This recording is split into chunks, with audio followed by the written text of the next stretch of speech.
guy walked into a Target, stuffed Pokemon cards inside taco seasoning packets, scanned only the seasoning at self-checkout, and walked out. He did this 75 times across multiple stores over the course of 7 months. And when they finally caught him, he's now facing up to 90 years in prison. 90 years for Pokemon cards hidden in taco seasoning. That is a real sentence I just said about a real human being in the year 2026, and I need you to sit with that for a second. Welcome back. If you're new here, I'm Kyler.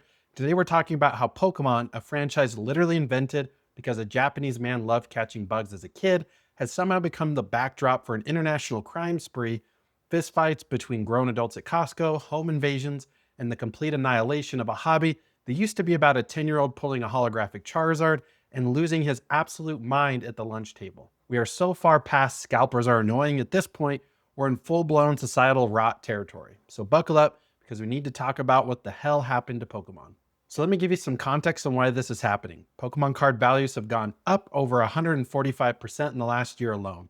Buyers spent $450 million on Pokemon cards just in January of this year. January, 1 month, $500 million on illustrated cardboard. And Logan Paul just sold a single Pikachu illustrator card for $16.5 million. That's the most expensive trading card ever sold at auction. One card, $16 million. I don't even think my entire Bloodline's net worth across all of the recorded history adds up to one Pikachu. And look, Pokemon just turned 30. The franchise is celebrating its 30th anniversary, and everyone's feeling nostalgic. Millennials who grew up with the anime now have actual money and are pouring it back into the hobby. That part, that's fine. That's beautiful, actually. Adults reconnecting with something they loved as kids, there's nothing wrong with that. But here's where it goes off a cliff. When you take a children's hobby, inject it with the kind of money that makes Wall Street guys blush, and then let the internet do what the internet does, you don't get nostalgia. You get a black market. You get organized crime. You get absolute chaos in the toy aisle of a Walmart at 6 in the morning. So let's talk about what's actually going down in 2026, because this reads like a crime thriller written by someone who has never been outside. A game shop in Graham, Washington called Next Level, the Gamer's Den, has been robbed multiple times. The most recent one in early March. 2 guys smashed through a window, filled up bins with product, and were gone in under 2 minutes. $10,000 in Pokemon cards vanished. The owner says someone tries to break in roughly once a quarter. Every 3 months, this dude is patching a window and restocking shelves because people want his Pikachus. He's had to install his own security cameras, sirens, and strobe lights that flash red and blue to look like cop cars. He turned his card shop into a fake police precinct. And that's where we are. But it doesn't stop at shops. In February, a Pokemon content creator called Pokédean came home to find his entire house ransacked. Every drawer pulled out, every shelf cleared, and here's the kicker, his laptop was still there. His gaming consoles untouched. They left the electronics. They only took his Pokemon cards. That is a targeted hit. Someone watched his content, clocked what he had, and robbed his home specifically for cardboard. That's not petty theft. That is a heist with reconnaissance. Down in LA, $500,000 worth of cards were stolen from a single shop in January. In Canada, police in British Columbia are investigating a robbery where 25,000 in cards disappeared along with 10 grand in property damage. And this isn't contained to North America. Shops in Nottingham, England got hit too. This is a worldwide phenomenon. Pokemon cards have become the new currency of street-level crime, and I cannot believe that's a real sentence. Insurance companies are now refusing to cover card shops. The insurance industry, the people who will insure literally anything, looked at Pokemon card stores and said, nah, we're good. One shop owner said he could only find a single company willing to cover his merchandise.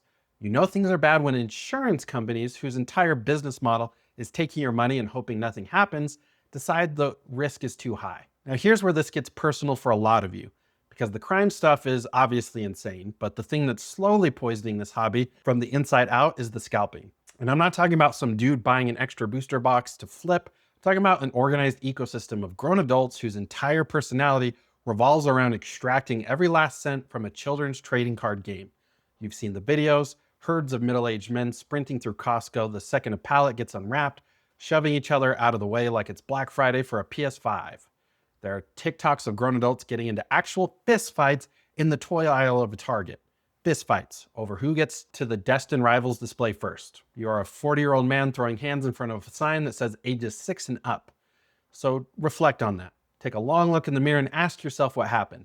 And the scams are next level. People are buying product from Costco, carefully opening the packages, pulling the good cards, resealing the boxes, and returning them. So some poor kid grabs one off the shelf for his birthday, opens it up and finds pre-opened packs stuffed with baseball cards. A child getting scammed at a retail store by an adult who planned this out like it was a bank job. In Tokyo, police arrested someone who created over 500 fake accounts using illegal SIM cards to bypass purchase limits on Pokémon Center Online. 500 accounts to buy trading cards. This person had the work ethic and technical know-how to create a 500 fraudulent identities, and they chose to aim that at cardboard rectangles instead of literally anything productive.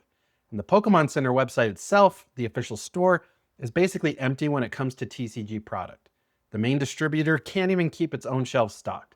If the people who literally make the cards can't keep them available, how is a regular person supposed to stand even the slightest of chances? And that's really the part that makes my blood boil. At the end of the day, this was supposed to be a kid's hobby. That's who Pokemon was made for. It was made for a 10-year-old to walk into a store with allowance money, grab a couple packs, and pray to the Pokemon gods that today's the day they pull something cool. That ritual, that excitement, that's the whole point. But now, that kid walks into Target and the shelves are empty every single time. Or worse, the product is there, but it's marked up because the store itself jacked the prices to combat scalpers, which is just a polite way of saying the store is also scalping. The kid can't win. And then that same kid goes on YouTube looking for Pokemon content, and what does the algorithm show them? Not fun gameplay, not cool card art. The algorithm shows them grown men ripping open packs worth hundreds of dollars while screaming about investment value and market returns. Pushing this idea that Pokemon cards aren't for playing with, they're for flipping. They're assets, they're commodities. And these YouTubers know their audience skews young. They know kids are watching them turn a children's game into a stock market simulation. It's the same energy as the Counter-Strike Go skin gambling and loot box stuff from a few years back, just wearing a different hat. A Pikachu hat specifically. Some kid out there just wants a Charizard for his binder and he's competing against bots, fake accounts, professional flippers, and actual literal criminals. What chance does he have? None. The answer is none. Look, I don't think Pokemon is dying. The franchise itself is stronger than it's ever been. 30 years in and the brand is a juggernaut. But the community around the trading cards, the hobbies that's supposed to bring people together, that's in critical condition. And the life support is being hogged by a bunch of dudes who couldn't tell you what a trainer card does if you put a gun to their head. Pokemon Company has said they're going to print more cards to flood the market and undercut scalpers. And honestly, that's about all you can do. Print so many cards that the profit margin disappears and these parasites move on to whatever the next thing is. Make it so a kid can walk into a Target and actually buy a pack again. That shouldn't be a revolutionary concept, but here we are in 2026 where buying Pokemon cards at a store requires the strategic planning of a military operation. If you're a collector, protect your stuff. Seriously, don't flex your collection online because apparently people are taking notes. If you're a parent, try to get cards for your kids. Good luck and Godspeed. And if you're a scalper watching this, what are you even doing with your life, man? You're pushing 40, you're bulk ordering children's trading cards at 5 in the morning, and you're fist fighting a stranger in a Costco parking lot. Your parents didn't raise you for this, and you're pathetic. That's going to do it for this one. Drop a like if this is the kind of content that speaks to your soul. Subscribe if you haven't, and I'll catch you in the next one.